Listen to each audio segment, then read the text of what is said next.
Who is it? Samson. Well, we're missing a letter for it to be Samson, but we're pretty close. It's not Samson. Who is this? Shemesh. Yeah, this is Shemesh. Who is Shemesh? We could talk around it. Who is it? That's the god of the Philistines. No, that's not the god of the Philistines. This is the god, one of the great gods of the ancient world. Who is Shemesh? Sun god. Sun god, sure. It's our simple word for sun, small and in Hebrew, or using it as a proper name, it's the name Sun, with the capital, Mr. Sun, deity Sun. The Sun, the God, the great male deity that rules the day, the Sun. Okay, why is that of any significance to us? Well, we have the old Canaanite and the Yanu that we see in Ugaritic, and most of this first is joined together, and then the only surviving thing that survives in Hebrew is the end. And what do we have?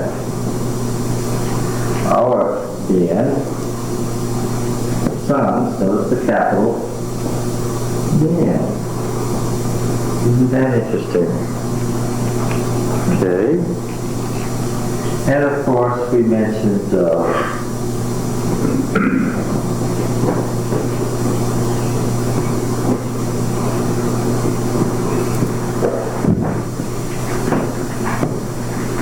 Lila is the Hebrew word for Night. night.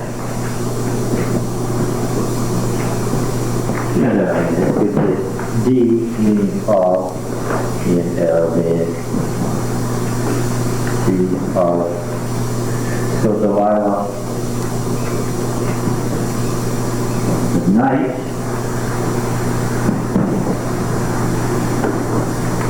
on an Aramaic root which means rotatus, you can see the obvious relationship of these two. But what's important is that we're going to read some stories now that are based on the Canaanite stories of the sun god, Shemesh. If we know about the Canaanite stories about the sun god, then we'll know something about these stories. We're going to read the Bible. And if we don't know what we're reading. Does that ever happen to us? Do we read the Bible without knowing what we're reading? All right. We had stopped to talk about children who were devoted. Now that's a technical word for vowed. Vowed to Yahweh. If you're vowed to Yahweh, if you've been devoted to Yahweh, what's going to happen to you? Huh? You're going to be sacrificed. Or you're involving your life. No, you're going to be sacrificed. No, that's a later development. You are going to be sacrificed. You're going to die young. How old? How old did the Canaanites sacrifice their children? How old? Yeah, before adulthood, before the onset of adulthood. All right. Then we noticed that there was a development of that here, a second stage, which is vowing the person but not sacrificing the person. And it was a secondary stage in these laws that if you don't want to sacrifice the child, what can you do? Richard, you ran too fast, and I wanted to make an important distinction. It was allowed, it was required, it was the law of the Lord, it was good that you gave the child and put him to death. Okay? Don't rush too fast. You rush too fast, you miss the point. Later, it was made possible that what? That you could redeem the child through what? Yeah. Substitutionary death. Through substitutionary death, yes. You could substitute the animal or give the child as a votive offering to the Lord as a temple slave, like Samuel. Right. Is there a theological point there that Christ is substitute? Yes. The ultimate sacrifice, of course, is the child sacrifice, the ultimate sacrifice. The ultimate sacrifice was acceptable to God, was practiced. Jephthah was one who did it. There's not a word say he was wrong to do so, because, of course, in his time the law was that that's what you did. Substitutionary sacrifice is another principle that's also related. The ultimate sacrifice was child sacrifice, the ultimate sacrifice. And of course, it's this ultimate sacrifice that is the background to the death of Christ, as well as the added idea of substitutionary sacrifice. Both are present in the death of Christ, right? They both form the background. Yeah. All right. We had looked at the birth of Samson and something about his parents and who they were and so forth in Judges 13. We noticed the forerunner of a statement in Luke in 13:24, and the woman bore a son and called his name Samson. And the boy grew, and the Lord blessed him. The Spirit of the Lord began to stir him in camp of Dan between Zorah and Eshtaol. Well, where does he live then? Where does he live?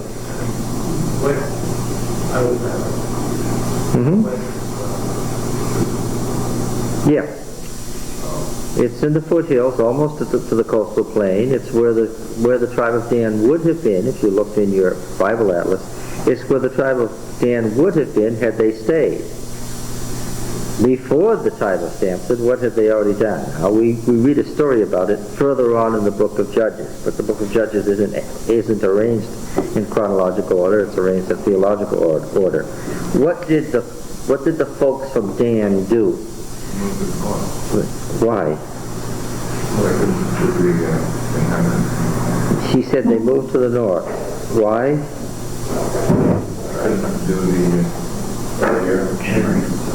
They couldn't subdue the Canaanites. You're close. It's a little more specific than that. The area they got was fine, but something happened. Somebody moved there. Who moved there?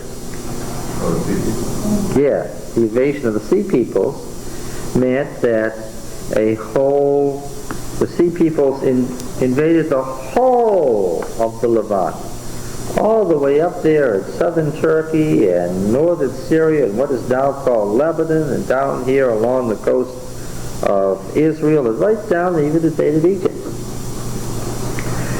The sea peoples were moving out of the Aegean and out of Crete and so forth, and they were invading and settling down. And the invasion of the sea peoples was not unlike the invasion of Israel. And the Danites soon found that they were no match for the Philistines. Why? What did the Philistines have? Iron, chariots, and other good stuff. Where did they get all this good stuff, and why didn't the Danites have it?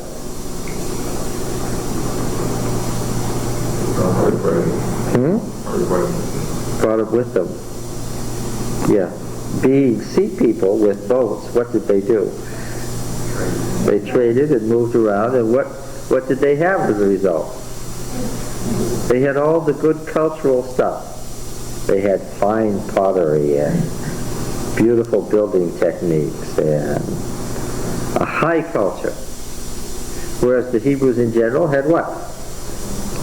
Quite a backward, rustic, simple culture by comparison. Yeah. These bad guys of the Old Testament are the good guys of culture because they had all the good stuff. And of course the alphabet was invented in Palestine, and the Phoenicians spread it around. They took it and they spread it all over the place. And that's why we still begin the alphabet today. How? We say the first letter is A. The guy who invented the alphabet said it was A. His next letter was what? What was his next letter?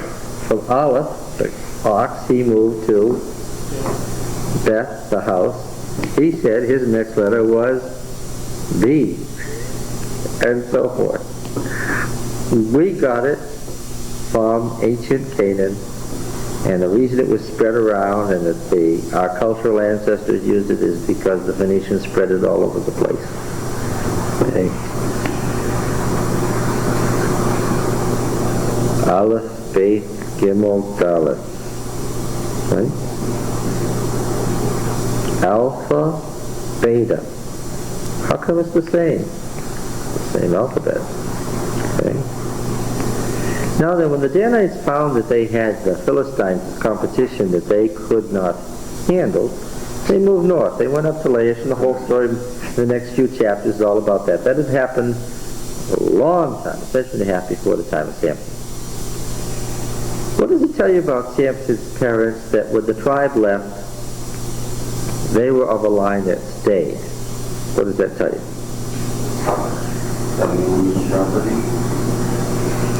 Well, yes, probably.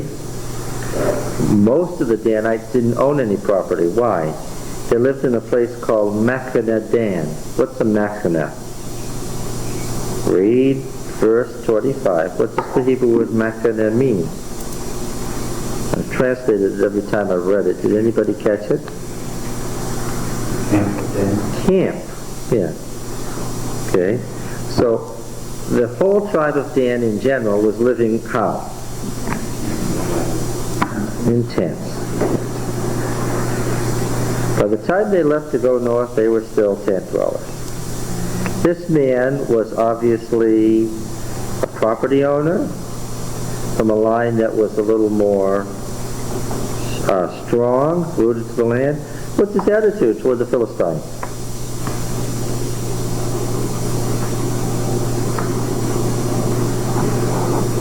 Anybody? Somebody read verse 3 and tell me what his attitude is. They believed they didn't want Samson to marry one of them.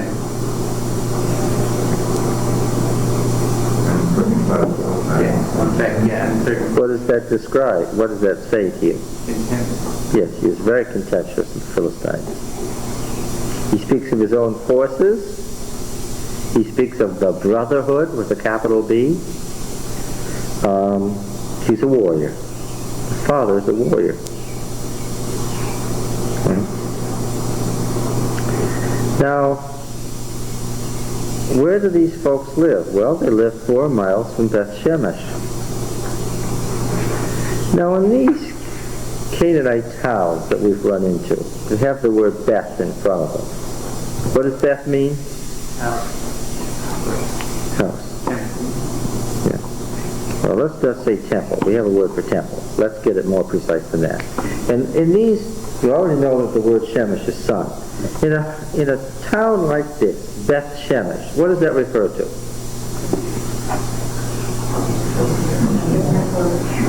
Well, don't say temple, because there's a word for temple. House of the sun. In other words, there was a shrine. Not a full-blown temple, which is a great, big, highly developed state affair from later. But there was a Canaanite shrine to the sun nearby. Mother and father named the promised child what? Son, man. I don't know. Was Shemesh, had they identified the Canaanite god Shemesh with Yahweh? You think that's possible? Yeah. From what we've seen in the period of the Judges, would that be at all unlikely? Oh, that would be very possible. What, that they could worship the sun and think it was Yahweh? Surely nobody ever did that, did they? Well, I think I know one person who did. What's his name? I said, I think I know one person who did. What's his name? What? Samson? No? No?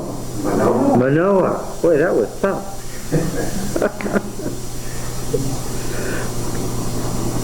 Yes. Well, maybe it was just the mother. It says, the woman bore a son and called his name Samson. Yes. We can safely presume, can't we, that if she named him Samson, it was with the father's approval? Right? Yes. So these folks lived near Beth-Shemesh, which later became a Hebrew town. We'll follow Beth-Shemesh a little later.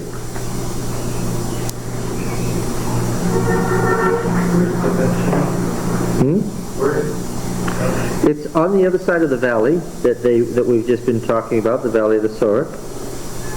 It's about 4 miles from where they live.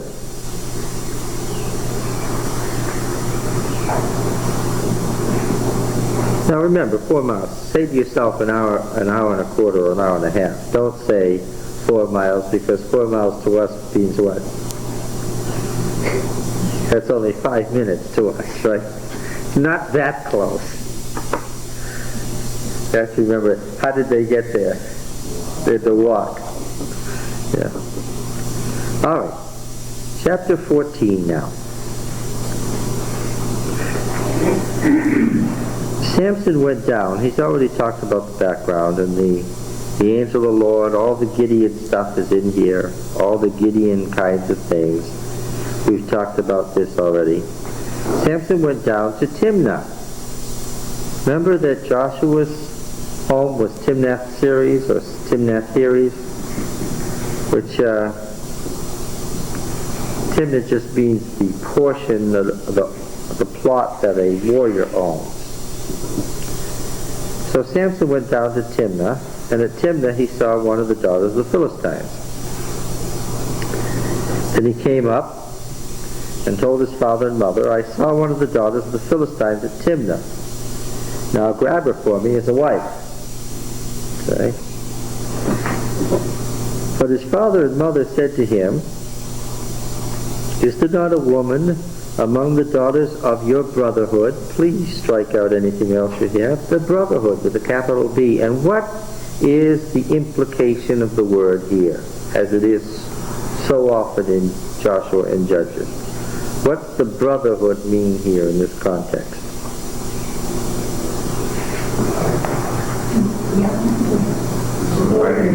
What? The fighting man, yes.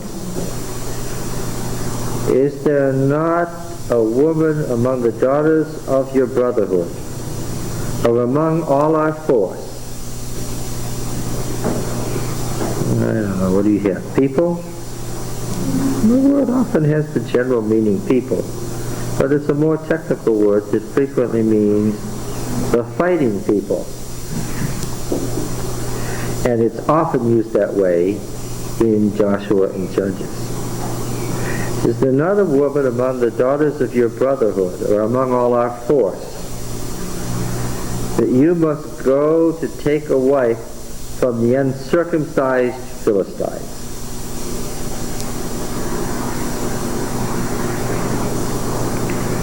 By definition, they're unclean, aren't they? The uncircumcised Philistines. Were the Hebrews the only ones who circumcised? When God said to Abraham, circumcise all the males in your house, did Abraham say, do what?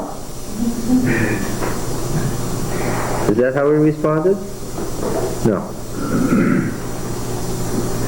Have you ever read in the Old Testament about the uncircumcised Egyptians?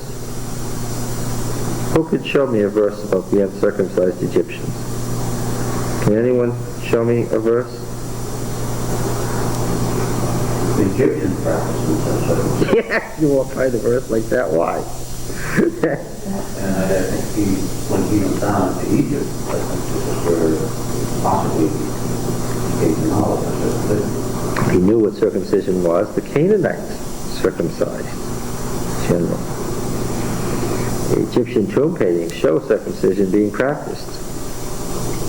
Yeah. Remember that the word Canaan originally defined what? What did it originally define? Oh, back to Joshua, the book before this. That was 2 months ago. Still remember? What did the word Canaan mean? It defined a province of the Egyptian Empire. When Moses was told, go to the land of Canaan, did he say, boy, I wonder where that is? And when God said the borders are going to be X, Y, and Z, did Moses say, really? No, he didn't. Why? If he knew anything about the administration of Egypt, if he'd been a member of the royal family of Egypt, what? He knew exactly what Canaan was and what its borders were. Some expressed no surprise. Canaan was the Palestine province of the Egyptian Empire. Okay? Eventually, of course, the word comes to be just trader. By the time you get 15 centuries past the time of Jesus, he met a Canaanite woman. It means somebody of Palestinian descent. Generally, the folks along the coast who were the traders. All right, so the uncircumcised Philistines. We can safely say the Philistines were the only people in the area who didn't circumcise. And the phrase on, this is the first time we meet it. This is the first time we meet this phrase. After all, this is the first time we're meeting the Philistines. And tell me again, why haven't we met them before? They weren't there. They had just lately arrived and were doing very well. They had taken over a couple of ancient Canaanite cities and built a couple more of their own, which they founded. And the Philistine Pentapolis, the 5 great cities and its villages, were expanding outward, northward, southward, and inward, going up the valleys toward the central mountain range, across the Aruna Pass into the Jezreel Valley, and we even find Philistines in the Jordan Valley. Okay. And so we see them expanding very quickly. This represents a real threat to the tribes of Yahweh, to the Confederation. This is the first real threat. Everything else has been temporary. Midianite tradesmen coming in with their camels was a major problem in the north of the Federation. But after all, they were people who were coming, and what was their plan? After having come, what did they intend to do? Go, yes.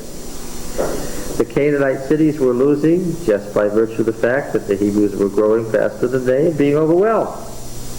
But this is of a different nature. These folks, what? We're going to stay. Yeah. And were expanding, and were superior in culture, and were winning. This is a real threat. Okay? It's not surprising then that we have the Philistines, the hand of the Philistines, 40 years. Okay? They've already been under the control of the Philistines 40 years when the story begins. And as we see the story developing, we are reminded repeatedly in the story that Israel what? What do they keep telling us about Israel? Keep adding on to their evil. No. Israel at that time what? Yes. That Israel at that time was in subjection to the Philistines. I want you to know that Israel has already been subjected to the Philistines at this point. This is not a battle where Israel needs to worry, we might get subdued. What has already happened? They already are in subjection to the Philistines. And how long have they been? Some 40 years. It is a fact. All right. Now then,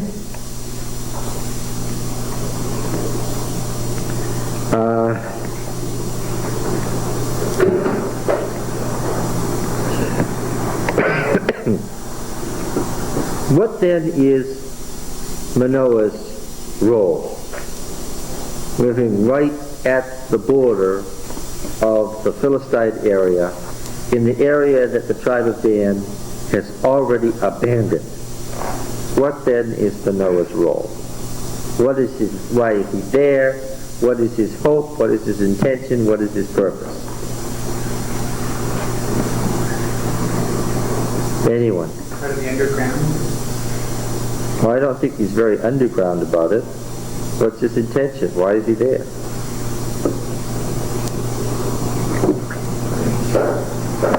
When he speaks of your brotherhood and our force, what does that tell you?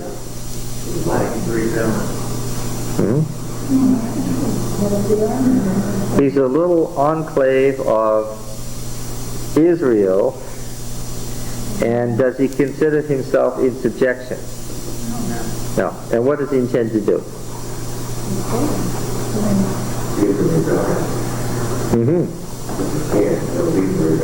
Apparently he already is. So then why are these people chosen to be the parents of the promised child? Huh? Well, as loyal as anybody is. It's true that they apparently think that the Son is Yahweh. They have a few things confused here, but what? But they're not in subjection to Philistine. Does Manoah know that Israel is in danger? Does he know that? Yes, he does. Yes, he does. And he has proposed to do something about it. He has not abandoned the land that was given by Yahweh. When the tribe went, his family didn't. He stayed with the land that they had been given. This is very honorable and laudable, despite the sad lack of spiritual insight that we saw in chapter 13, culminating in their naming the child Samson. Would the original hearers of this story have known that something was amiss when they heard that the child had been named Samson? Oh yes, you must understand that the story, as originally told, folks understood its implications. We're just trying to get its implications here today. Alright, now then. It's in this setting that he goes down, sees a Philistine, and says, I saw one of the Philistines, daughters of the Philistines. But Samson said to his father, get her for me, for she pleases me well. Okay. Well, how do you think the father felt about that? Ki yashara ba'eni, because she is good or right in my eyes. First time we're going to meet that phrase. Later on it's going to become a summary. We're going to meet it again. She's right in my eyes. What are we going to hear as the capstone of the Judges period? In those days, what? Everybody did what was right with his own eyes. Get her for me because she's right in my eyes. Well, okay. So is the father alarmed? Yeah. Okay. Of course we can understand this. Now, the Deuteronomist has been silent here. His framing devices, framing the old stories that usually come at the beginning and the end, we haven't seen since chapter 13, verse 1. He hasn't said anything. He's let the old story run along without interruption. Remember, these stories were preformed units, and in integrating them into the history, he has been less and less intrusive as time has gone by. With Joshua, he almost rewrote the whole book. But when we come to Judges, and we'll see it again in Samuel, he's much less intrusive. Can somebody suggest why that might be the case? Why does the Deuteronomist say less and less and have less and less to say about the stories and less rewriting and re-editing and altering the stories here than he did earlier? The point may have been obvious, yes. That's a way of saying that the point of view of the stories as they have been told is what? Is similar to the point of view that he represents. Now tell me about the Deuteronomists as a party again. Where did they come from? What was their background? How did the sect that we call the Deuteronomists develop? Who were they from? Where were they from? From the north, you say. And I agree with you. And we've stated 50 reasons why that we don't want to go through again. From where in the north?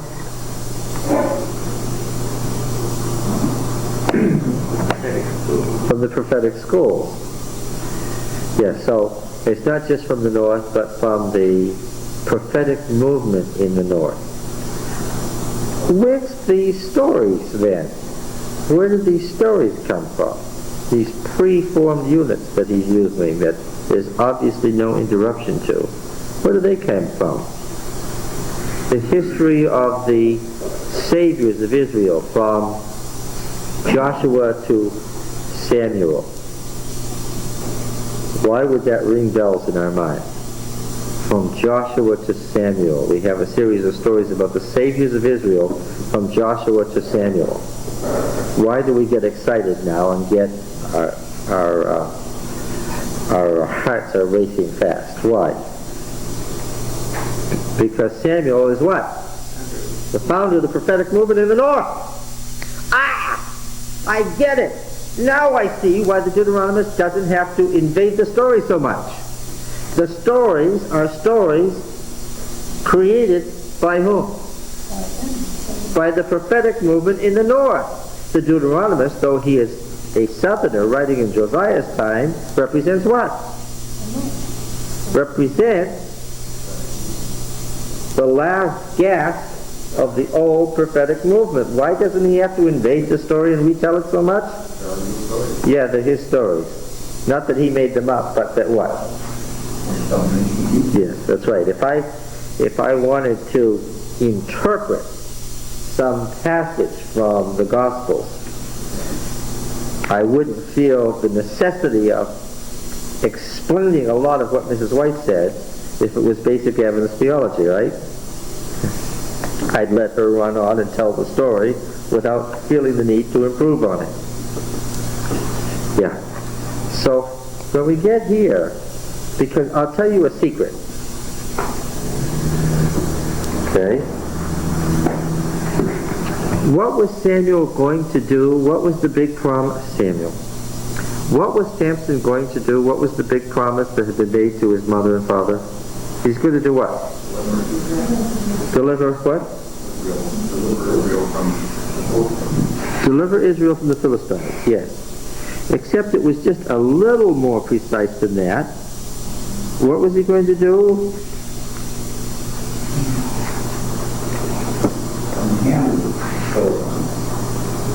Yeah, the hand of is just the hand, the arm is a typical. Where is that? 13:5. Yes. Yeah. Now, Dawn. The story of Samson ended. Folks, I'm going to say Samuel half the time. I mean Samson. Ignore it if I say Samuel. The story of Samson ended originally much sooner than it does in our Bible. It ended in chapter 15 and verse 20. How do we know that? Because I've got the old narrative ending that I've seen to all the stories about the saviors of Israel. How did they all end? He judged Israel for X years. How do we read that? What are those words? They all lived happily ever after, the end. Yes. That was the end of the story. Now, there's a whole lot more here, and we'll explain how we got a whole lot more here. But what do you think in the original edition of the book came next? Well, we got a story about one of the saviors of Israel who was going to begin to deliver Israel. Be a Bible editor of extreme insight and take a guess. Who came next? She's already said it. Now she said it twice. Half the people didn't hear you, so let them guess. No, I wanted them to guess. As we read on in the stories about the saviors of Israel, who is the next savior of Israel who does finish up the job and deliver Israel from the Philistines? Who is it? Who comes next? Who actually finishes what Samson started? Samuel. No. I said in the original edition, who came next and finished the job? You went too far. What's the answer? Complete, full, and final answer. Samuel came next and finished the job. So we really think of Samuel as the deliverer from the Philistines stuff? I never really thought of him as like a kind of... Well, then you didn't read 1 Samuel 10. I don't care what you thought of it. I'm telling you what the Bible says, and I'm getting you to try to see how the original narrative read. Okay? This is the story about the one who was going to begin to deliver, the judge who was going to begin to deliver, and the next judge is the one who finishes the delivery. Okay? You with me? So what I'm telling you is that Samson, in its original context, was the immediate forerunner of Samuel. And they're both what? And they're both what? And they're both what? What? Children of promise, whose birth was announced beforehand, and they're both what? Dedicated. They're both what? I'm looking for words. They're both Nazarites. Yes. And they're played off against each other. Many of the narrative elements in the story of Samson are anticipating who? Who? Samuel. That's why it's important that I not screw the names up when I'm speaking. The story of Samson is the forerunner to the story of Samuel.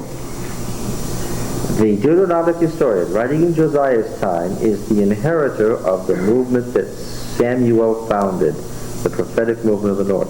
He doesn't need to invade these stories very often because they're his party's stories.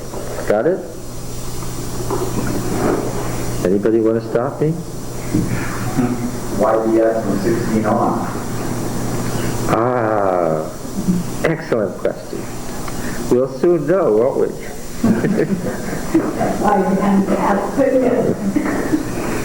All of this was said because we are coming to a verse where the Deuteronomist does invade the old story. What verse is it? 14:4. This 14:3 said, "Get her for me, for she's right in my eyes." And the next thing that happens is verse 5. Samson went down to Timnah again and came to the vineyards of Timnah and so forth. But in between, the Deuteronomist makes a comment. Sounds like a comment. Yes, it sure does. This is clearly somebody invading the story and interpreting it. Remember the example I gave you? Some of you may not have been here, but you will all remember this. I gave the example of the family show. What was it? In Virginia. The Waltons, yes. At the end of the Waltons, right? Or at the beginning of the story. Not as part of the story itself, but as an introduction or a conclusion of the story, what did you hear?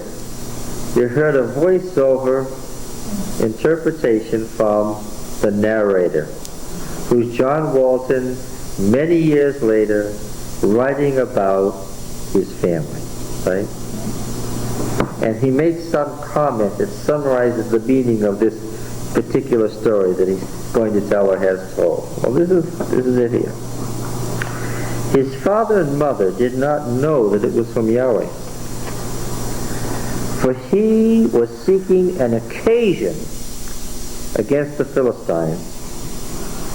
At that time, the Philistines had dominion over Israel. So what he wants to do as a narrator is to let us in on the fact that the parents could not possibly understand that this was divine providence. Yes, this is not a verse that we will bring up when we're studying child guidance. We will not say that the Lord had his hand in Samson marrying one of the Philistine daughters and being unequally yoked. Right? We'll say, Samson, unless you want to have a home where the shadows are never lifted, don't marry a Philistine. But here, remarkably, the Deuteronomic historian gives a wholly different and unexpected meaning to the series of events that follows. This is a remarkable theological interpretation. He has invaded the story to give it a completely different coloring by this one verse. If this verse weren't there, everything that happens from here on in, we would title Samson's Folly. Right? Yes.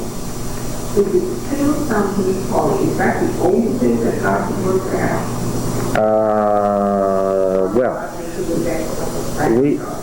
We always have to talk about the opposite. Divine sovereignty and human freedom. Which is operable here? Divine sovereignty or human freedom, and everybody else be quiet. Which is operable here? Divine sovereignty or human freedom? Human freedom. Uh-huh.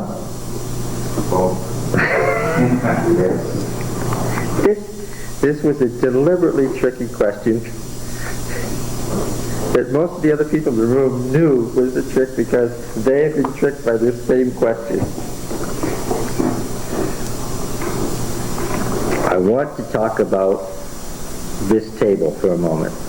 Lots of people here will recognize this table. I want you and I to talk about this table. Is this table still or in motion?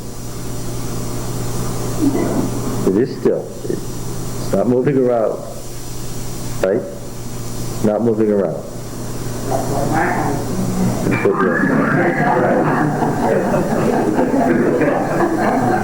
Yeah. Okay. And that is true. It is still. By whatever concept you have of what the word still means, the table is still. We know some other things to be facts, however. We absolutely know certain things to be facts. As far as its external reality to the rest of space in the cosmos, what has this table been doing while we've been talking about it being still? It's on a planet that's rotating, and while rotating, what else is the planet doing? It's rotating and orbiting at the same time. It's orbiting a star. And what does that star have? Well, but the star has a twin, and what do we know about this star and its twin? They're moving around each other. And as they move around each other, they're in an arm of a galaxy. And they're in a whole line of stars that stretches out, and we can see in the Milky Way one of the other arms of the galaxy close by. And what's the galaxy doing? It's spinning. But like a lot of galaxies, it's a binary galaxy. What's this galaxy doing with its twin? They're rotating around each other. And what are they doing? They're a set of, an even larger set of galaxies that are doing what? You get all this movement together, and what can we say about this table? Since we started the discussion, it's been zooming along, and it's never going to get back to what? Where it was when we started the discussion. Never coming back. Now that's externally. What about internally? What do we know about it internally? To be fact. What's it doing? Yes, there's protons and electrons and neutrons, and what are they doing? They're moving around. In fact, how still is this table? No. What part of it is still? None of it. So now, which is the case about this table? Is it still or is it in motion? Yes.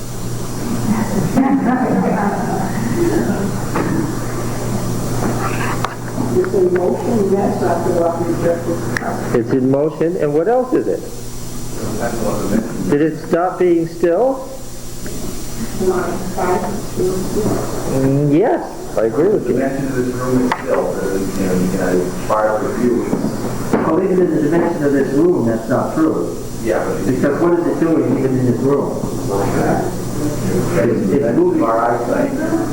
What? In the dimension of our eyesight. Oh, well, you see, we're not asking when we're asking questions about divine sovereignty and human freedom, about our eyesight. We've been looking at this wrong all along here. We're asking What the story is saying. We're asking about the nature of reality, yes, and that's what we're doing. We're asking, what is the Deuteronomy saying? Would you put that over here?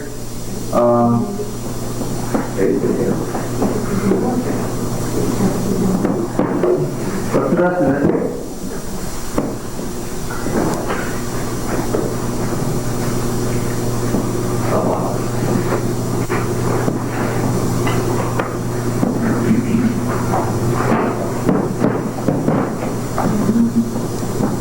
Okay, now, and now, we talked about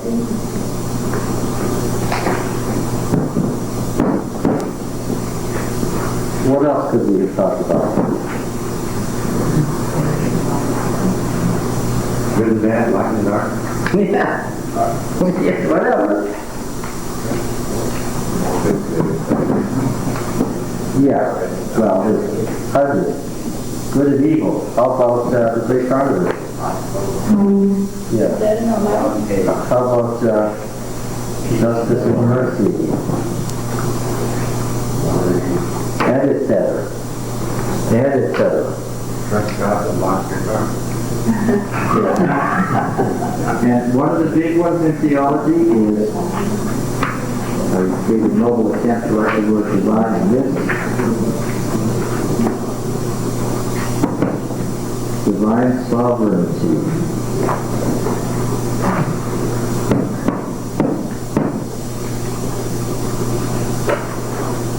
Human freedom.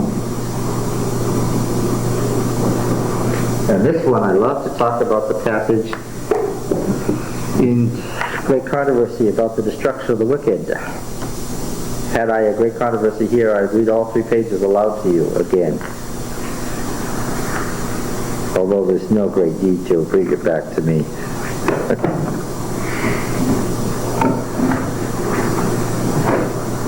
Question. When the wicked die at the end of the millennium. No, you wait over here. Where right by me. Okay. When the wicked die at the end of the millennium, is that God's choice or their choice? Well, I know the answer. Should give her a chance here. It's their choice. Yeah. Even then, at that moment, suppose they changed their mind and said, boy, I'd like to live forever and sure would like to live forever. Don't they want to go to heaven? Oh, but it is. You're talking about at the end of the book?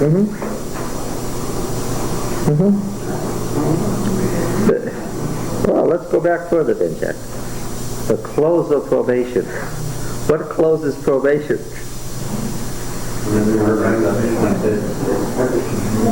Well, what is God? What's the famous saying? It is finished. What? Let him that is holy be holy still. Let him that is filthy be filthy still. That's God's recognition of what? People's final choice. What closed probation? Well, God closes it. Why? Because everyone what? Has made a final decision. The only reason that probation is closed at the end of the millennium is what? Because the wicked have made a choice, not because God wouldn't say, sure, come on in. But what? Remember that passage from Great Controversy that I read to you? Would truth ever be acceptable to a liar? Purity to the besotted and so forth. You remember the passage. This is what goes on for a page and a half about this. They look at that and they say what? They could never be happy. And then she makes this very important point. God could torture the wicked eternally. How? He could take them to heaven and make them endure holiness forever. And thus make them miserable forever. And when the wicked see what life entails, what do they decide at that moment? Yeah? They say just and merciful. Just and merciful. Why? The death of the wicked. This is what he's talking about then, not now. Not that we make this choice now, but then. The death of the wicked is voluntary with themselves. They choose death rather than life. They don't change their minds, but what? If to be alive, if to share God's life means to be like that, then what? I'd rather not live. And what does God say? That's the choice I gave you. That's what I've safeguarded. Love is choice. If that's the choice you've made, then what? Then death is coming. Here it comes. So who is responsible for the death of the wicked? And we're talking about all realities and oneness of opposites. No, Satan is one of the wicked. He's just one of the actors here along with everybody else. All realities are oneness of opposites. A oneness of opposites. The whole story about the death of the wicked is who is responsible? They are, and God is. Because God could keep them alive if he wanted to. He could force them to stay alive. God can keep wickedness alive. Look at the world around us. He's doing it right now. So who's responsible for the death of the wicked? God made choice. God's going to honor that choice. God is. And who else? The wicked. Is God an active destroyer of the wicked or passively letting them die? Don't answer. You suck it right into it. Active and passive are what? Are a set of opposites. Both are true. Just as surely as this is still in motion, just as surely as God is just in destroying the wicked and also merciful in destroying the wicked, that's the whole story. Right? The whole great controversy is studying justice and mercy. Right? Divine sovereignty and human freedom means that everything that happens because God planned it that way, and also what? Because that's the way it works out when it's left to run on its own and people make choices. Why did he end up with Samson? Because if you start out making creatures and you let choice run, you're going to end up with what? There's going to come a day in the history of the universe when you're going to end up with Samson as your best man. Okay? Right? How did we get to Samson as the best man? That's what happened when God in His sovereignty decided there was going to be choice in the universe. And how else did we get to Samson? Because you run through a whole series of choices that creatures made, and you end up with what? You end up with Samson. So who's active here? Samson or God? Yeah. We ran into this straight on in Exodus because half the time it says that Pharaoh hardened his heart, and the other half the time it says God hardened Pharaoh's heart. And which is true? Both. It's very hard to remember that both sides of the opposites have to become one. It's only when you have both opposites together that you have the whole story. A lot of theological arguments where you hear somebody arguing on one side, you hear somebody else arguing on the other, what's the truth? Only when they're both together. The two sides, you adopt either side and it's wrong. John Yes. came to 10 rules, and God pardoned Pharaoh's heart. So just look at this piece playing an unfair trick. Unfair. Not at all. Not unless I had the other half of the story that Pharaoh hardened his own heart. Right?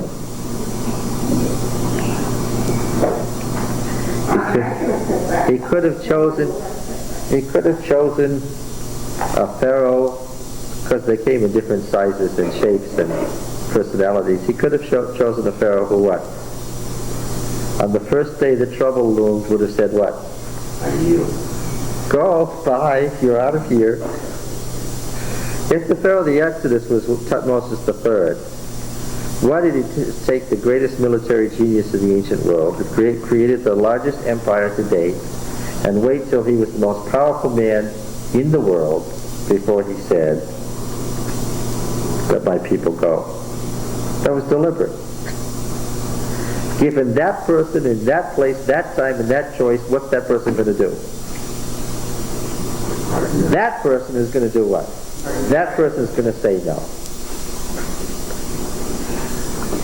The man was old. He could have waited a couple of years for Amenhotep II, who was a weakling. He waited just a couple of years for Amenhotep. What could have happened? Could have said, let my people go, and Amenhotep would have said, okay. He didn't want that. He said, I want to harden Pharaoh's heart so I can get glory over Pharaoh in Egypt, that all the world may know. Well, who formed Tutmosis III's character? The man himself had, but given that choice, has what? It's divine sovereignty and human freedom at work. This is why I despise arguments over the nature of Christ. Somebody thinks that the whole gospel and the greatest and most important thing that you need to know now is the nature of Christ. One man wants to tell you that what? It's just like us. And somebody else wants to tell you what? Not like us at all. And what's the answer? Yeah, that's true. And each by itself is wrong. Every half-truth is a what? Every half-truth is a lie. Yeah. Okay. Yes. So, the answer to the precise answer to the question, although it seems odd, is that yes, this was bad human choice in action here. This was a disaster of human development, and it was also God's divine sovereignty and overruling. God wanted this person and nobody but. After all, have we forgotten? This woman was this woman was barren. And what? And the angel of God came and said, what? I'm giving you a son. Okay. All right, now. Hear about this verse 4 then? Yeah. If this was a common story to the prophetic movement, how come it took so long for them to realize they needed to add the sentence? Clarify this. Did they already know it, or did they just need to tell people at the time he was the story? Remember that he was writing to the people of Josiah's time who had run seriously amok, and the kingdom of Judah had run seriously amok and was on the verge of destruction. And there were certain things about the history of Israel that he wanted them to know before the kingdom was destroyed. Ultimately, the Deuteronomic revival failed and the kingdom was destroyed. But this is probably the prophetic movement had this story in its present form for hundreds of years. It was probably oral before it was written. But there were things that he wanted them to know that were of significance to their relationship to their time. The Philistines had become part of David's empire. They were part of the closest, by this time, Judah's closest partners, and there was a frequent league with Judah and the Philistines under the aegis of Egypt against Babylon. Okay? And in his time it would even have been hard for them to conceive of the Philistines as the enemy. Okay? And he has to give a setting to what the developmental plan of God was. Right? God is running things through these successive judges. And Samson happens to be the guy he's running things through at the moment. Now, it's quite ironic that of the judgeship of Samson, we don't have a thing about Samson's public judgeship. All we have is what? Stories about his private life. Yes. What? His private misbehavior. Okay. Yes. Then Samson went down. I said strike with his father and mother because it's clearly, the versions show that it wasn't in the original Hebrew. The scribe has picked this up from above and below. Samson went down to Timnah, and he came to the vineyards of Timnah, and behold, a young lion roared against him. Now this is the start of all the trouble that follows. This is an amazing story. If this lion had roared, lots of people would have been alive. This young lion roaring caused all the trouble that follows. Okay? And the Spirit of Yahweh came mightily upon him. That's a typical prophetic phrase. Who does the Spirit of the Lord come on mightily? We know in the prophetic movement who the Spirit of the Lord comes on mightily. Who is it? The prophet. Yeah. And we're almost to the development of the prophetic movement, aren't we? Where Samson, we're going to get the prophetic bands and the Spirit coming on them and so forth. The Spirit of the Lord came mightily on him, and he tore the lion asunder as one tears a kid. And he had nothing in his hand. But he didn't tell his father or mother what he had done. The father and mother, who really, really, really want Israel to be delivered, are wandering through this story. How? What? Yes! They really want to know, but what? They what? They don't know what's going on at all.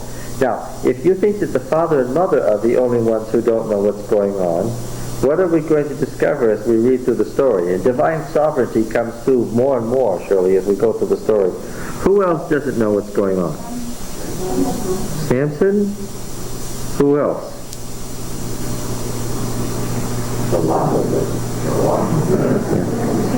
Well, we're going to find out an interesting thing. In the whole cycle of Samson's stories, Delilah is the only person who knows what's going on. Finally. Nobody else knows what's going on. And when she discovers it, she goes for the money to the destruction Does she know what's going to happen? She does. She knows Samson's going to get taken, but she also knows, I'm reading ahead of the story, but since you brought it up, I want you to know. But she also knows that if the secret is in the hair, then what? If it grows again, then what? Yeah. And she neglects, bless her heart, to mention to the tyrants of the Philistines what? About the hair. She says, I've got the secret. This time I know what's going on. She says that specifically. But what does she forget? She forgets to tell them what the secret is. Now then, that's because she's Delilah, the opposite of Samson. Yeah. Now, the Spirit of the Lord came on him. He had nothing in his hand. He didn't tell his father and mother what he'd done. Then he went down and talked with the woman, and she pleased him well. There's that phrase again. And after a while he returned to take her. He turned aside to see the carcass of the lion, and behold, there was a swarm of bees in the body of the lion, and honey. Yeah, we've seen this bee before. What's the word bee in Hebrew? They keep coming up. We've seen phrases from Deborah, from Gideon. This was meant to be the capstone of these stories. Of course, the word Deborah is bee, and we have here her mention of her name. And it actually says that there was a congregation. You know how we speak of the group in church on Sabbath morning as the congregation? It's a religious term. There was a congregation of bees living there. Okay, and they had some honey. Honey, of course, is providential. Honey is a magic food, a mystical food. Honey is the food of the gods. You all know that, right? Honey is the nectar of the gods. We all know that. That's because it's in Greek mythology. And again, let me mention to you, the Greeks, we're all Greeks. We descended from the Greeks. We have a Greek culture. No matter what color we are, no matter what race we are, no matter what nationality we are, here in the Western world, we're all Greeks, right? We got our culture from the Greeks. But let's hasten to add, the Greeks didn't make this stuff up. Zeus and Mount Olympus and all the gods and all of that was what? They got that from the Middle East. They borrowed it all via our friends the Phoenicians. Okay? And the idea that honey's the nectar of the gods was a typical Canaanite idea.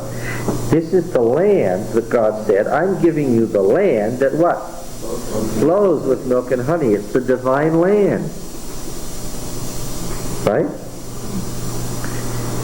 Yes. Everybody knew that when you're dying and at the point of death, what do? You take some honey and what? They didn't know about blood sugar. Okay? All they knew is that when you're fainting, what do? You take honey. It gives life. So it must be what? Anything that gives life is what? Divine. Right?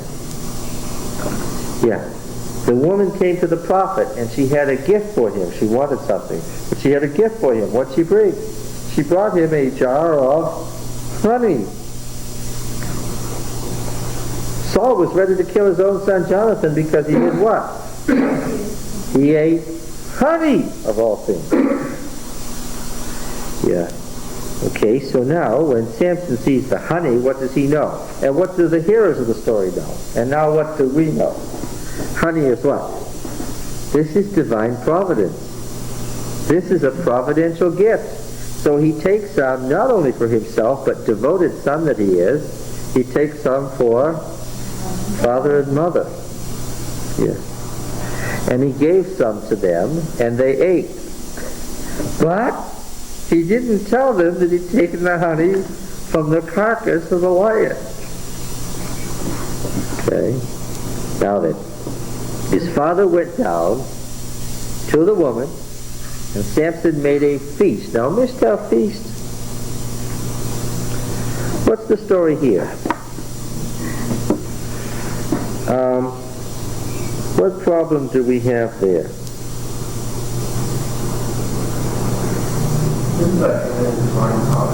Mishtek. You see the word?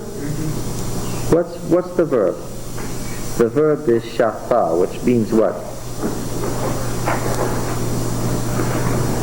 This isn't just any kind of feast. Don't say, they didn't have just wrapped grape leaves here. What did they have most of? Shachar means to drink. To drink what? So it'd be public, it was wine if he was an Nazareth. Well, it would be wine and strong drink. He's making a feast for them. So what would you say about him and his Nazarite vow? He's feeding the folks what? He's giving others wine and strong drink. Yeah. He made a drinking party there. Okay? He made a drinking party there. For so the chosen ones, the elite fighters, cross out young men, please. Bad translation. Bachorim is not young men. It's the mighty men, the chosen ones. It's the finest fighters in the army. And when someone of that stature gets married, what did they do? They put on a drinking feast for their friends. Now it says, when they saw him. Now here they're punning on Yirah and Ra'ah. Ra'ah to see and Yirah to fear. When they saw / feared him, they decided to bring him 30 equals to be with him. His new in-laws saw him there and said what? We better what? This man could be, he had the appearance of looking like what? He looked dangerous and scary. So what did they do? Well, the 30. Now you see David had the 30. Right? In 2 Samuel 2:13, in 1 Chronicles. Oh, I can't read it. We'll find it. It's the parallel in Chronicles to 2 Samuel 23:13. The 30. There were a chosen 30 who were the top of the top. Right? Okay. That's what we have here. Remember one of the judges who had 30 sons on 30 asses as his counsel? Yeah. And when they saw him, they brought 30 companions to be with him. And Samuel said to them, or Samson said to them, yes, just don't even correct me, you know what I mean. Let me now put a riddle to you. If you can tell me what it is within the 7 days of the feast and find it out, then I'll give you 30 linen garments and 30 pieces of equipment, gear for battle.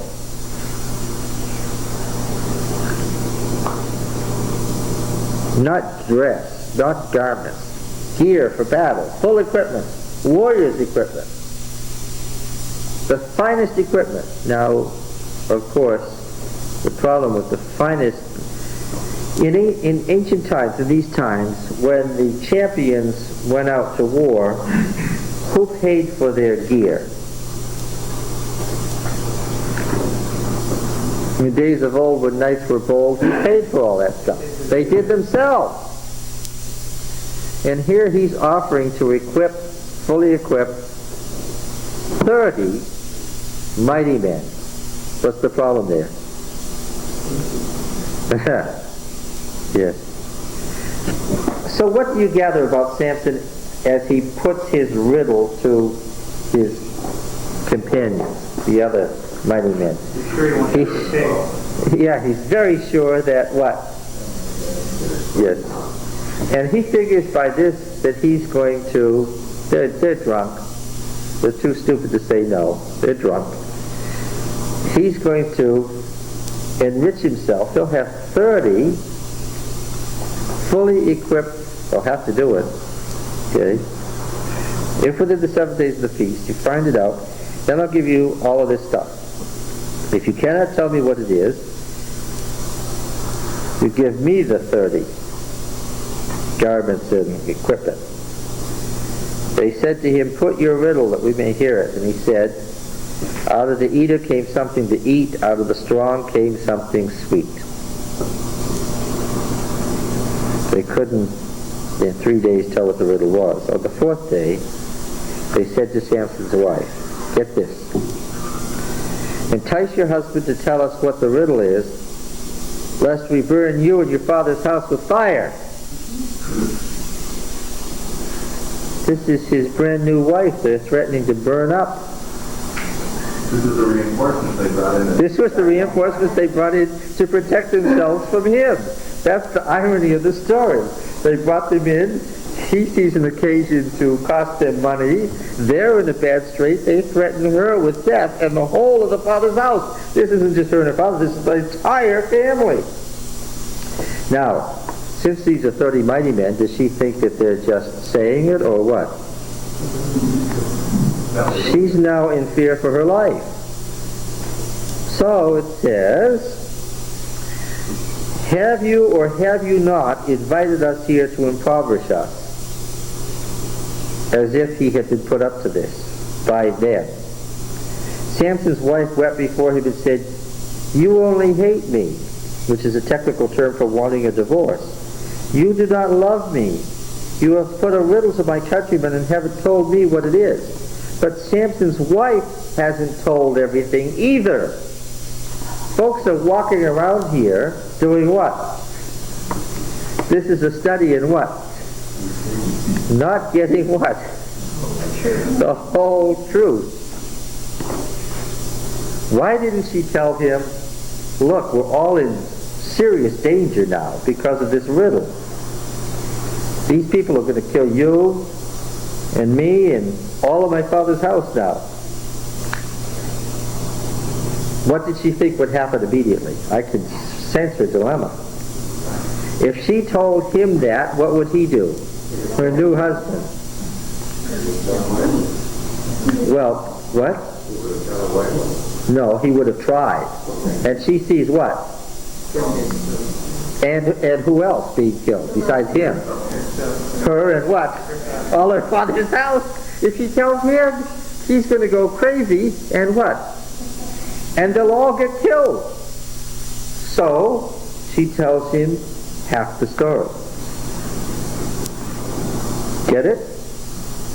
Now then, he says, and he's pictured as very devoted to his father and mother. There's no story in the whole Bible where father and mother appear so much.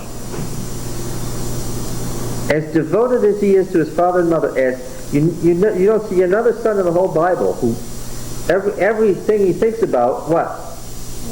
He has to tell his mother and father, but what? He misses telling them essential stuff all the time. And here he says to her, look, I haven't even told my father and mother. Tells you what? In his mind, he does what? He thinks that what? He tells his father and mother everything. And he says to her, I haven't even told my father and mother. But even though he thinks that, what? He doesn't really tell his father and mother everything. Now, and shall I tell you? That's a rhetorical question, the answer to which is what? No, I'm not going to tell you. She wept before him the rest of the 7 days of the feast, as they lasted. And on the 7th day, just within the time frame, what does he do? Having said no, what? And not knowing the whole truth, what? He told her, because she pressed him hard. And she told the riddle to her countrymen, and the men of the city said to him on the 7th day before Kepa, they don't use the word Shemesh here, deliberately, before Kepa went down, they said, just in the nick of time, just before sunset, they said, what is sweeter than honey and who is stronger than a lion? Okay. All right. So, couplet, riddles. He answers, if you hadn't been plowing with my heifer, you wouldn't have found out my riddle. Because he knows what? Now, he told, I want to talk about relationship between him and her. They've been married 7 days. He told her something that he wouldn't even tell his mother and father. He thought it to be so private, but he would divulge it to his new wife of 7 days. And he discovers that she has done what? What does this do to their relationship?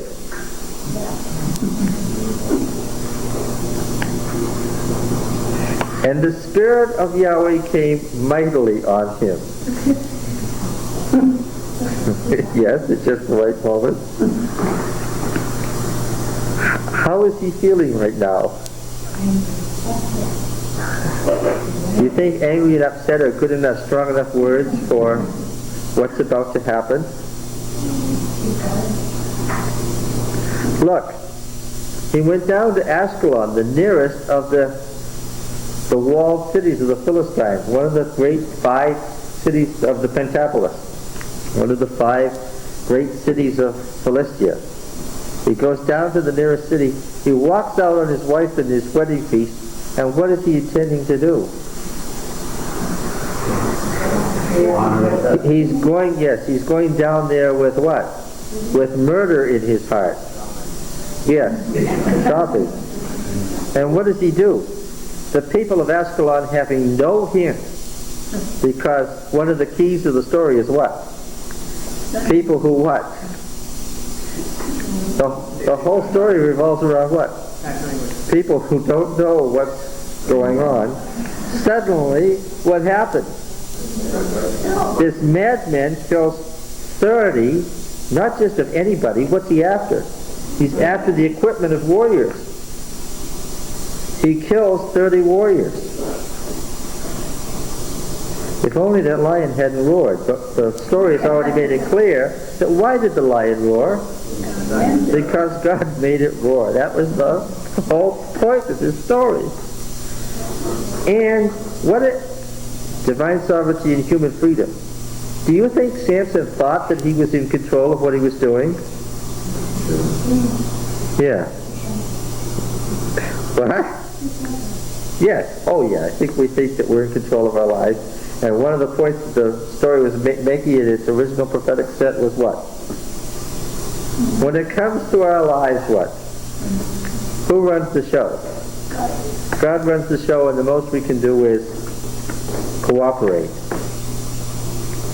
So he took their spoil, and he gave the equipment, the 30 pieces of equipment, to those who had told the riddle. I'm sure he did. Do you think the 30 had any idea where all this stuff came from?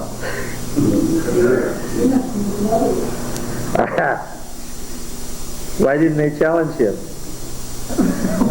At that moment, there must have been something about him that said, now is not a good time to pick a fight. All right? Now, this isn't the last we see of them. But what do you think? Can any good thing come of this? No. In hot anger, he went back to his father's house. What does that mean? Leaving who? No, not Delilah. Leaving his wife. But he never got the full story, and he didn't stay long enough, what? To find out. So he went back to his father's house. Now, why didn't his father, being a good father, say, no, you just got married to your new wife, these things happen, go get your wife? How do you think he felt when the son came home after a 7-day marriage, having left her? What do you think he was saying? Married an uncircumcised Philistine, did you? See? Okay. Can you picture all of this going on? All of this is written clearly between the lines. It's all there in the story. After a while, what's the meaning of that phrase? Time passed and what? And he went, why did he go back? What had happened? He calmed down, yes. And at the time of wheat harvest, Samson went to visit his wife with a kid. So he's prepared a fine meal for her and he's taken it down there. But what is this intended to be? This is a peace offering. Verse 20 was the Genesis of that. Oh, the narrator warns us that Samson's wife is given to his best man. Because he's telling us, once again, we picture this Samson going through all the preparations to go make peace with his wife. And the narrator has warned us what? There isn't any wife. Yes. Once again, what do we find out? Samson doesn't know. This is somewhat pathetic, isn't it? Going down there with his peace offering to straighten out his messed up marriage that collapsed at the wedding feast. He's going to get it straightened out. And he said, cohortative now, let me go into my wife into the chamber.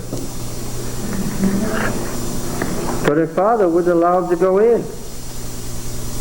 Her father said, the construction of the Hebrew here is very, very emphatic. An infinitive absolute plus a finite verb means, I certainly said, I absolutely said that you have utterly divorced her.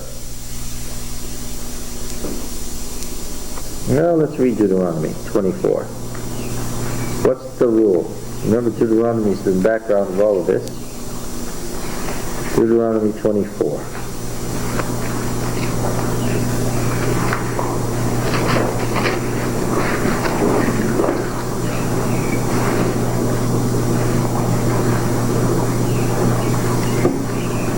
All right.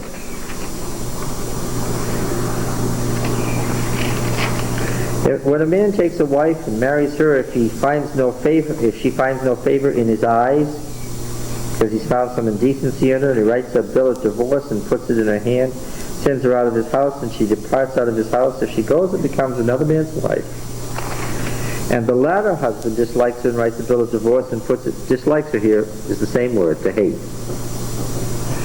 puts it in her hand, hates her, and puts a bill of divorce in her hand and sends her out of his house. If the latter's husband dies and took her to be wife, the former husband who hated her may not take her again to be his wife after she's been defiled. That is an abomination before Yahweh. You shall not bring guilt on the land which Yahweh your God gives you for an inheritance. And so forth. It's the same word in all places here where it says dislike. It's the same word for hate. It's a word for divorce. You have utterly divorced her. So I gave her to your companion. Is not her younger sister fairer than she? Quick. Who leaps to mind? Leah and Rachel. And who am I thinking of? Laban. Pray take her instead, said Uncle Laban. And the Philistines knew about the Deuteronomy law? Was that through a common culture? It doesn't matter. The theology of the book is that Samson knows about it. And Samson said to them, this speaks volumes, this time, I shall be blameless in regard to the Philistines when I do them harm. What does that tell you? Last time what? Last time it was his fault. He was not blameless. He was guilty. This time I shall be blameless when I do the mischief. So Samson went and caught 300 jackals and took torches. This is the word lapad. We had, Deborah was the wife of Lapidoth, remember? Torches. And he turned them tail to tail, put a torch between each pair of tails. The old Canaanite myth, this is how the sun scorches the fields. The fields dry up in the sun. All running through here is the Canaanite story. And when he set fire to the torches, he let the foxes go in the standing grain of the Philistines, burned up the shocks of standing grain and all the olive orchards. It's a couplet, the original. It's poetry. The Philistines said, "Who has done this?" Now let's see, how did this start? This started from the lion roared. That made him, he ate the honey. That made him look fierce when he got to the father-in-law's house. That caused the father-in-law to get the companions. The companions gave him the idea of the riddle. The riddle caused them to threaten the wife. The wife asked for the riddle. He gave the riddle. She told him the riddle. They told him the riddle. He got mad, stormed off, and killed 30 people. They went away afraid. He's come back. She's been divorced, and so forth. Now the Philistines said, "Who has done this?" One of the things that's remarkable about the Samson story is the number of interrogatories, the number of questions in the story. It's very noticeable. People are constantly asking questions. But what feeling do you get about it? Huh? No matter how many questions are asked, what? Yeah. Does anybody arrive at a clear solution by asking questions? No number of questions seems to get to a conclusion here. So, they said, "Samson, the son-in-law of the Timnite." Well, was he the son-in-law of the Timnite? No, that was only half the story. Who's that commentator? Paul Harvey, yes. He wasn't on the scene to tell anybody the rest of the story here. Now, by the way, it's only true that he has a right to blood vengeance if what? If, in fact, he's still married to her, right? If, in fact, he did indeed leave her in the lurch, so that he technically had divorced her regardless of how he felt about it now, it was not right for him to do anything. Did he feel he was in the right? Apparently he did. Well, isn't it somewhat debatable whether he was in the right or not? He stormed off at the end of his wedding feast and was gone. Okay. Well, it wasn't exactly that he was the son-in-law of the Timnite, because he's taken his wife and given her to his companion. And the Philistines came up and burned her and her father with fire. Exact words as in the previous verse. So, despite her best efforts to avert disaster, what has happened? She ends up getting burned to death anyway. Well, what do you feel about that? What had been her foremost intention? To save herself and her father's house. She had only known to trust him, probably everything would... Yes, that's right. If she just told him the whole story. That's part of what the story's about. Nobody else covered nothing. Well, we're not getting enough of the story for anything to get straightened out. The Philistines came up and burned her and her father with fire, and Samson said to them, now this is the them here is a pre-stated them. In Hebrew narrative this happens so often they don't pay attention to the antecedent very clearly. The them here has to be the 30 who had threatened to burn her in the first place, the 30 mighty men. Now, does he have a right to blood vengeance? No. Samson said to them, if this is what you do, I swear, and we have to take it, all oaths are sworn by Yahweh who carries them out and makes them come true. I will be avenged. The passive vengeance is not a good term here. I will be requited. A little better.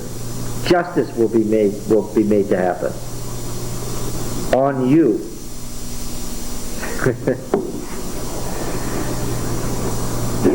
He considers their action unjust, and who does he expect to fix it?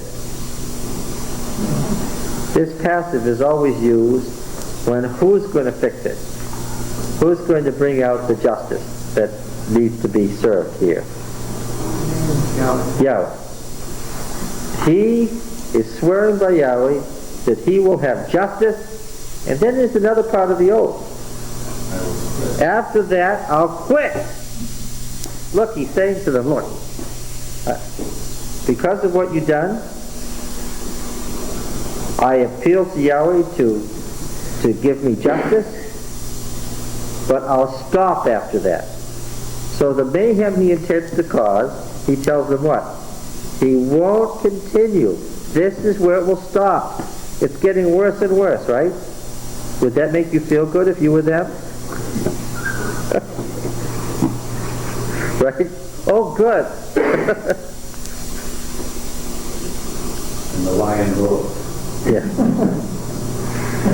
And he smote them hip and thigh, a wrestling term, with a great slaughter. What happened to the 30? They're slaughtered by him. Didn't you know that would happen? Right? From the moment they were introduced, I had a feeling that what? That they were going to get killed. Just by the fact that they were there to protect everybody from Samson gave me the feeling that what? People felt that their lives were in danger when they looked at Samson. They brought these people in to protect them. They became the source of the danger. You got the feeling that nothing good is coming of this. Right? And then he went off to the crag of Edom. Why did he go there? Well, because he didn't want any further vengeance wreaked on him, because he promised what? He promised that he would quit. Then the Philistines came and encamped in Judah and made a raid on a place called Jawbone. We don't know yet why, but something's coming here. And the men of Judah said, okay, now the Judeans are working their fields, and what happens? Suddenly the Philistine army, their overlords, comes invading them, and what do they say? Question. Why? Apparently everybody had paid their taxes and considered themselves loyal slaves of the Philistines, and the question is, why are we being invaded? Everybody asks questions. What's the answer? We have come to bind Samson to do to him as he did to us. Now we're in a hopeless morass of blood vengeance. Right? Okay. We're going to do to him what he did to us. The men of Judah are in a hopeless position. Right? Are they not? Then 3,000 men, which isn't at all what it means. Then 30 men, 3 contingents, right? Then 3 contingents of Judah went to the crag of Edom and said to Samson, they have a question for him. Do you not know that the Philistines are tyrants over us? What is this that you have done to us? Do they know what he's done to them yet? No. Do they get it? No. How do you know where he was? It doesn't say he was hiding from the Judeans.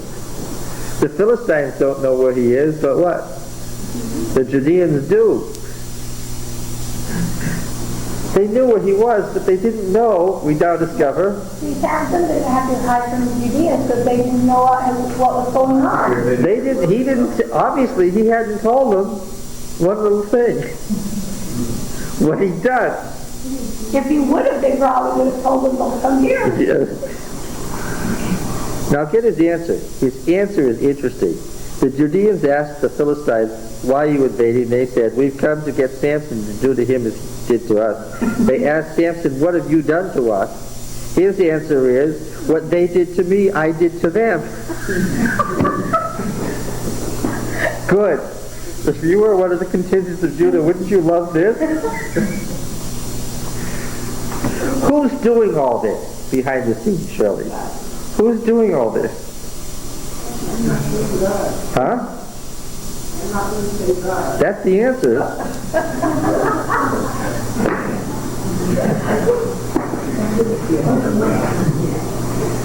The Lord promised that he would give this child would begin to deliver them from the Philistines, and the whole thing started, the narrator said, the whole thing started because the Lord was seeking an occasion against the Philistines. And boy, did he get an occasion. Right?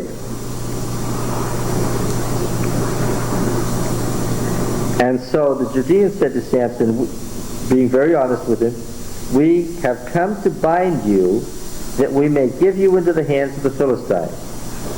There's 3 contingents. There's 30 men. 3 contingents is 30 men. He's just murdered 30 men. So we know that they can't do it. What are they really seeking from him? In being so honest, saying, we want to bind you and give you to the Philistines. What are they really seeking from him? Yes. Because what? They know that what? If he doesn't, they can't, and who's going to get slaughtered? They are. So Samson said to them, swear to me that you won't follow me yourself. They said, no, we'll only bind you and give you into their hands. We won't kill you. So they bound him with 2 new ropes, which we're going to find later is pointless, and they brought him up from the rock. And when he came to Jarbon, the Philistines came shouting up to meet him. And the Spirit of Yahweh came mightily on him. All of this happened, surely, because the Spirit of the Lord kept coming mightily on him. If the Spirit of the Lord hadn't been coming mightily on him, this disastrous series of events wouldn't have happened. And the ropes that were on his arms became as flax that is caught fire. The bonds melted off his hands, and he found a fresh jawbone of an ass, and he put his hand out and seized it, and with it he slew a whole contingent.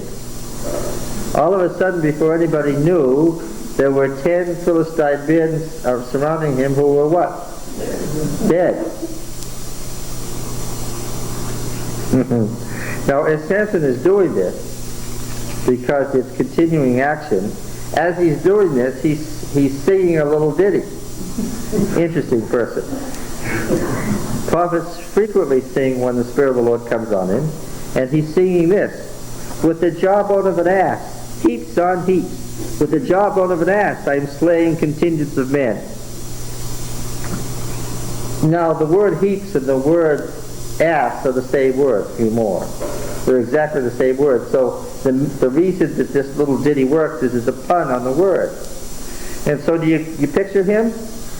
He's banging away, murdering people with this jawbone and singing this song. What do the rest of the Philistines do?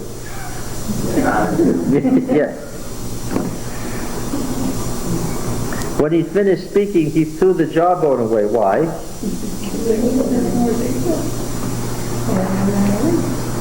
What happened to the Philistines?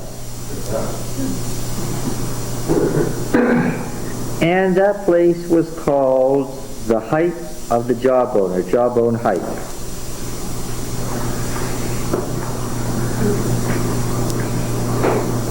And he was very thirsty.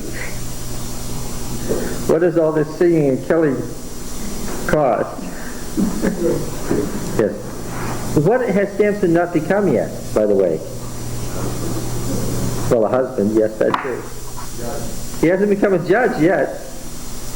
No. What?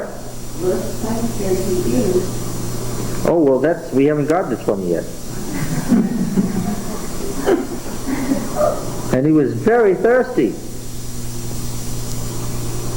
And he called on Yahweh and said, now, have you noticed something in the story? What has Samson not done ever to this point?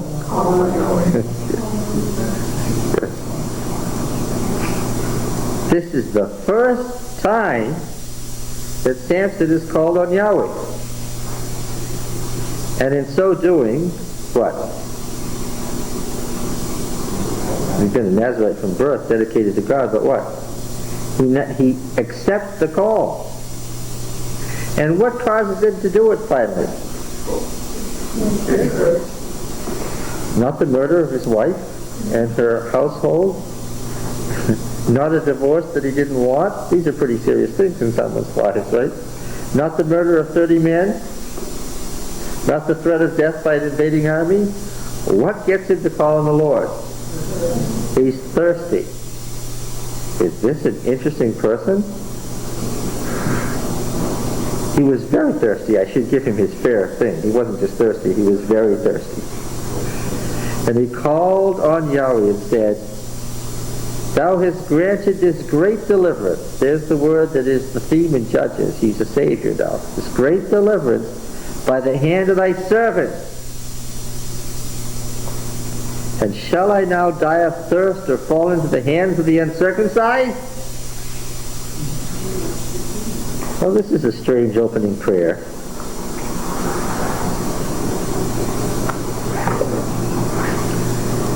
And God split open the hollow place, the mortar that's at, this is like a mortar and pestle, that's at Jawbone, and there came water from it, and when he drank, he lived. Yahi, it's the same root. He lived, he revived, he lived again. What's the idea? This is the point at which? Yes. And the name of it was called the spring of the one who called, or the spring of the one who named, whichever it means. Well, actually, Koreh means partridge, because partridges make this calling sound. And so the real name of the spring was Partridge Spring. But they've punned on that Samson called from there, like a partridge call. No. I mean, we don't know where it is. And that's the end of the story. What's the story tell us? How Samson became judge. Well, he killed a lot less men than we ever thought.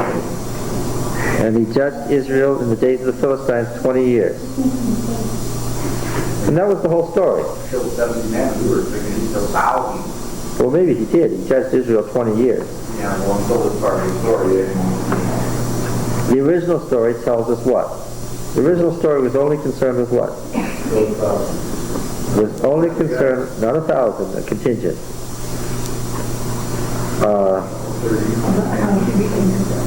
How Samson became the judge forerunner of Samuel.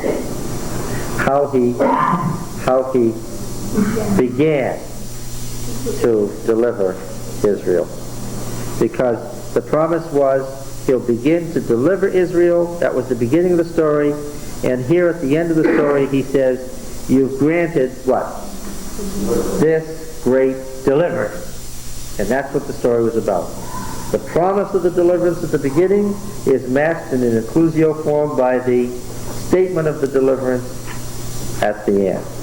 We're to presume, and the story as it originally stood, that having done these things, the Philistines said what? Oh, we've got to stay away from Israel. What? There's a guy there who's too dangerous to mess with, and that was the deliverance. That's the whole story. The end. Isn't that a nice story? No, well, that was the beginning of the deliverance, meaning that the Philistines were still there and were still enemies. And what's the end of the deliverance? When Samuel what? Wins a great victory over the Philistines so that they come no more into the land. That's the next story in the original book. What?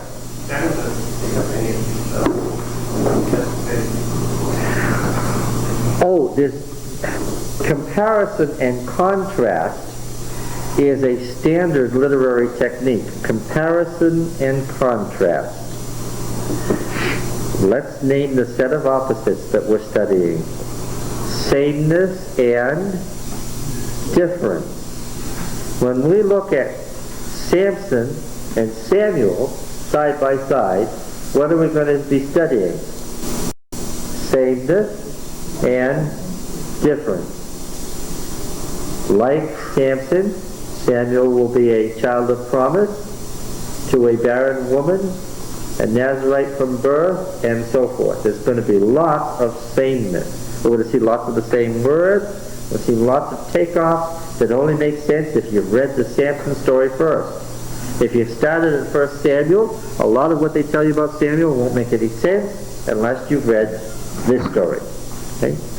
That's sameness. What else is there going to be? Difference.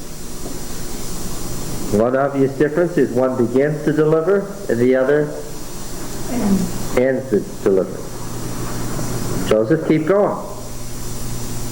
It's very striking that Samson does everything how?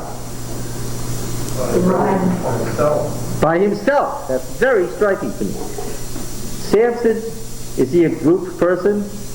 His father talks about the brotherhood, our force. But Samson what? Chooses to do everything alone. How does Samuel do things? He calls together all Israel, gathers the armies of Yahweh, and what? He blesses them and sends them out. There's another difference. Not only does Samson do everything alone, he does it how? Up close and personal. If Samson's working a deliverance, then you know what? The blood of the enemies is where? All over him. Right? Because how close did he get? Right there. He murdered everybody by his own hand. If Samuel is going to do it, how will it be? Right. He will send out the armies of Israel, and like Moses, he will what? He will look on and watch and stand as an intercessor. But what? At the end of the battle, you don't send any blood on Samuel. Oh, that's a different story. No, you're dragging in things that aren't there. You must not. No, that's in a much later stage. It has nothing to do with, see, you want to go beyond what we're finding in 1 Samuel 10 because you cannot read the Bible backwards. That's a good example right there. All right? And so we will be studying comparison and contrast, sameness and difference between these two final deliverers. Notice how I said that. Final deliverers. Once the Philistines have been met, then what? Once the Philistines have been met and conquered, then what? Then Israel is free. Then they're safe. Then it's over. Now, here's an irony about the book of Judges. Please notice it. People of Israel, how have they been doing?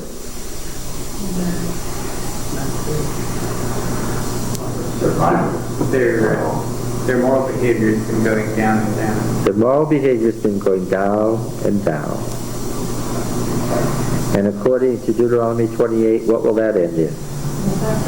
That'll end in destruction. And what has been happening to them politically?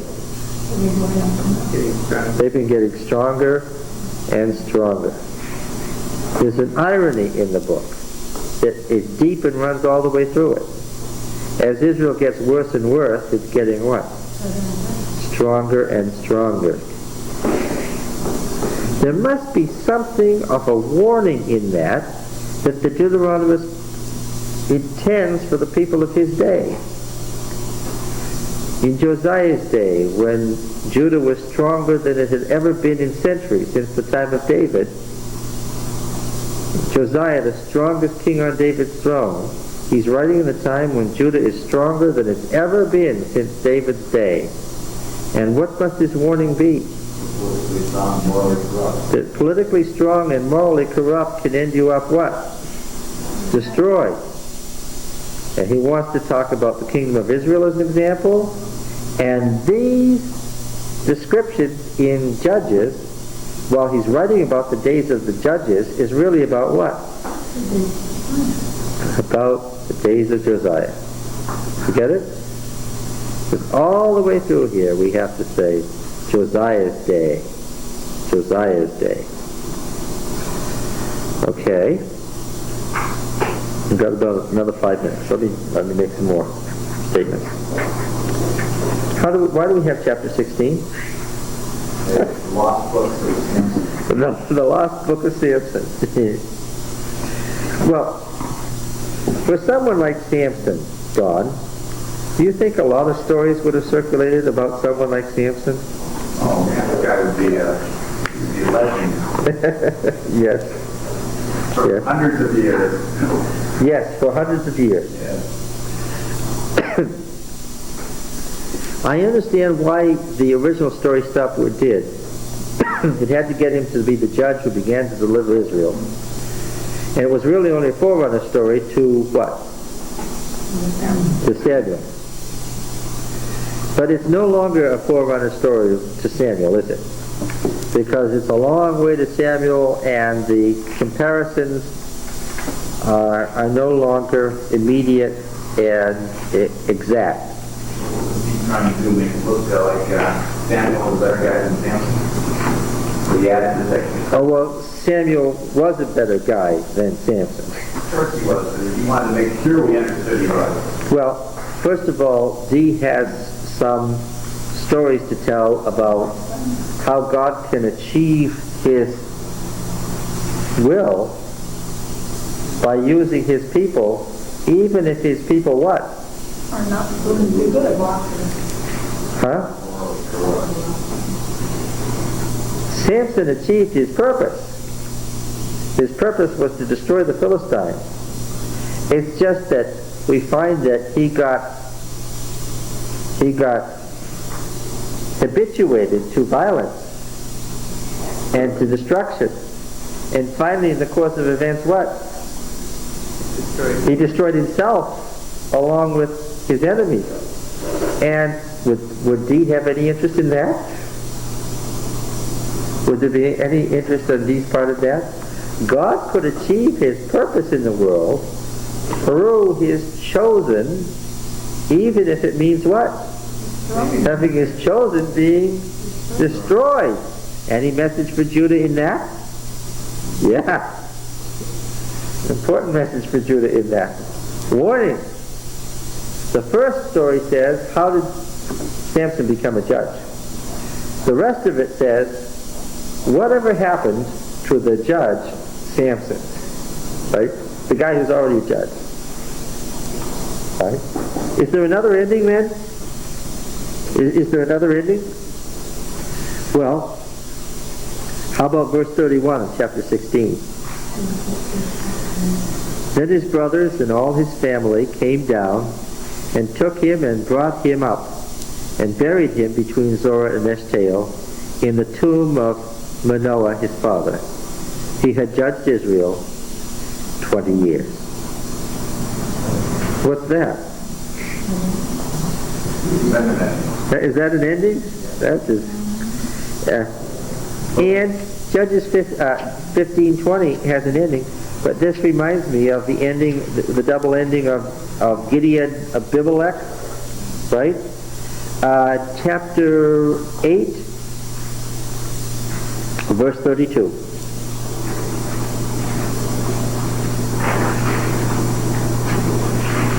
And Gideon, the son of Joash, died in a good old age, and was buried in the tomb of Joash his father at Ophrah of the Abiezrites. Right? And others. There's a typical judge ending. Only it's the later story about Gideon that has that ending. There's two endings to the Gideon story also. Then what is Micah and his idols and the Levite and his concubine and the war with Benjamin, and for that matter, the story of Ruth. What is all of that stuff doing in there before we get to Samuel? Well, we'll see. Good.